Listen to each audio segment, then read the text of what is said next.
Today I went over to visit my mum. She's in her 70s. We lost my dad in February of this year, and I mean the whole family's grieving, but obviously the impact on mum has been the most significant. And it's been a bit tricky getting her out of the house lately. She gets a bit depressed and she doesn't want to go out and do things.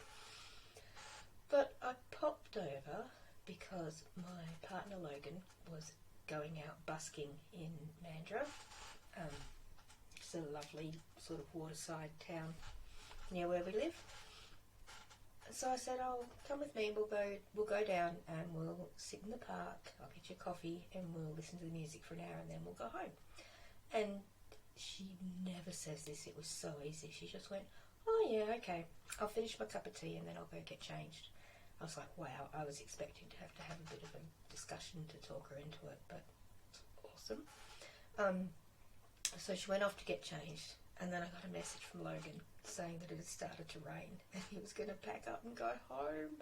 I was devastated. Yeah. So I ended up, Mum was up in her room getting ready. I went, "Oh, Mum, Logan's not busking anymore. It started raining. We can still go out for a coffee if you want." And she said, "Oh no, we'll just have a cuppa here." So we did. So we'll just sit around and have a chat.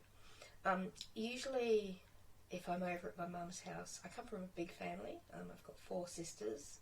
We've all got kids. So, there's usually a dozen kids in between the ages of 12 months to 25 about the place. Lots of little ones though, noisy.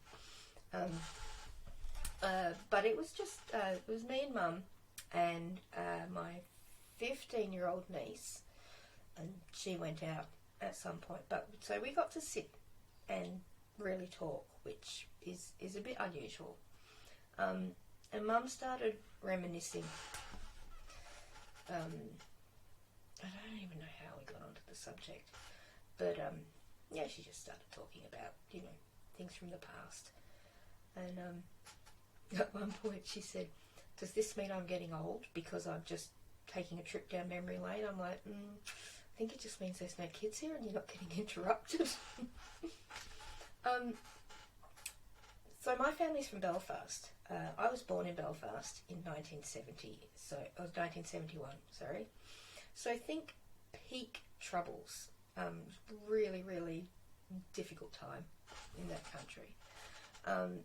And Mum and Dad had grown up there, and she started out talking about how it was like it was normal, but it was not normal. So like they knew there were soldiers and there were tanks, and that you just saw this stuff all around you all the time. But you just had to get on with your business. And then every now and then a firefight or a skirmish or something would break out, and your life would literally be in danger. So it's very very precarious, traumatic situation. I think it's really interesting that you don't I don't quite understand the reasons why it's not referred to as a civil war, but that's really what it is. They were living in a war zone. And so she talked about how when she first met my dad, he was keen to move to Australia right off. He was a dental mechanic. He made false teeth, and so he was reasonably, not wealthy, but not poor, doing okay, good solid job, and had a trade, and thought he would have better opportunities in Australia. My mum really didn't want to leave because she didn't want to leave her family and her parents behind. So this has been something that had been floated, I think, even before they got married, or when they were planning their wedding. Dad had said he would like to do this, but Mum didn't want to go, so Dad was fine. He went along with that. But then, so I have one older sister. She was born a year and a bit before I was, and then myself. So here's Mum at home, two little kids, 2 under 2, And Dad's out working, and she's talking about there was a couple of things that really impacted her decision. One thing I didn't know, my grandparents, my dad's parents, who were, I think they were the second couple in his family to emigrate. They emigrated in their 60s because their house was firebombed. So, you know, that's a good reason to pick up and go. And a lot of my dad's family had already moved here, but no one from my mum's family. What's my train of thought?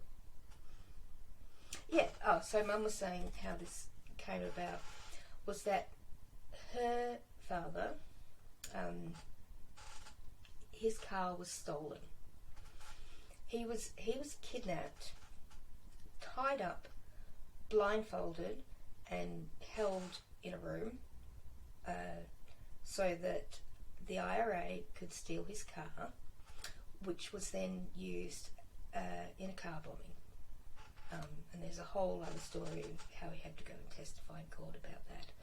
But apparently what happened was when these two IRA guys had grabbed him, and my family's Catholic, so they're theoretically on the IRA side.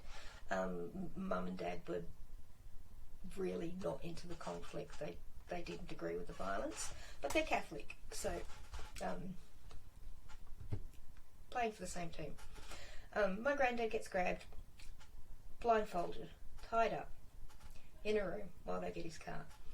And when he came back, he was telling the family that it was two young fellas who were holding him, and they were throwing a rifle around, a machine gun, tossing it around, mucking about with it. And one of the guys dropped it, and it fell on the floor. And the other guy goes, "Oh, Jesus, what would you have done if that had gone off and shot this guy?" And the other fella said, we would have thrown him on the barricade and let the prods get the blame. And when Mum heard this, she was just, it was something that she'd kind of already known, but she was just horrified that just the lack of respect for a life, and a life of the people that they were fighting for could be dismissed so casually. And then she told me a couple of other stories about, going out for a walk.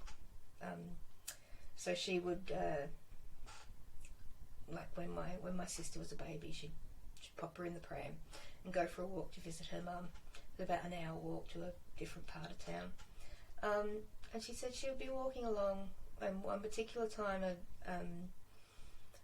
gunfire started, not anything that she could see, and she happened to be walking past a pub, and a man came out of the pub and said, "Come in here, get inside until this stops."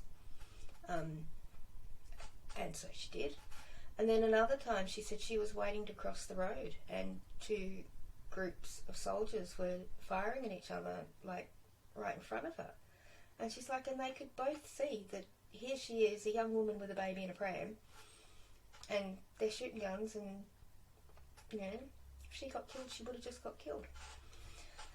So she had all of that on her mind.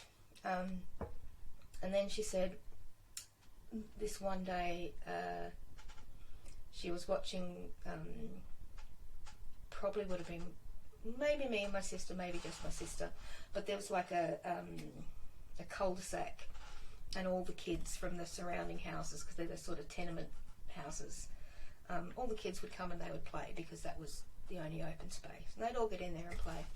And Mum was looking at us, and she was always telling us, don't hate people.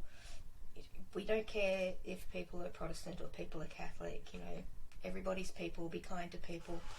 But she's looking at us playing in the yard with all the kids from all the families, and she said, and nearly every one of those houses were part of the IRA. And she said I knew that there was nothing I could do to keep you kids out of that. And no matter how much I told you that you needed to be kind and not hate people, you were going to hear it everywhere, and you were going to grow up with that kind of hate. And that was her decision to leave. But it made me think about when I used to work with the detention centre system here in Australia, and I'd often get, I ended up getting into a lot of arguments with people then expressing intolerant attitudes to refugees. I said, imagine, right, you, anybody, no matter who you are, you're living in a war zone, you have a family. Are you not going to take whatever means you have available to you to take your family somewhere safe? My parents were fortunate in that there was a legal avenue that they could take, and they were, I said, not rich, but financially secure enough that they could afford to uproot and take the family, and then they had support when they got here. So in that regard, they were quite lucky. But you know, what if Australia wasn't crying out for immigrants at that particular time? What if borders had been closed? You know, would my parents have paid someone to get them out of the country illegally? Possibly, because they were fearing for their lives and living in a situation that they knew was going to be damaging for their children. So, thank you, Mum. Thank you, Dad. You were both very brave doing that, and I'm grateful. And this is probably where I've gotten a lot of my attitudes about, you know, approaching everybody that you meet with an attitude of kindness.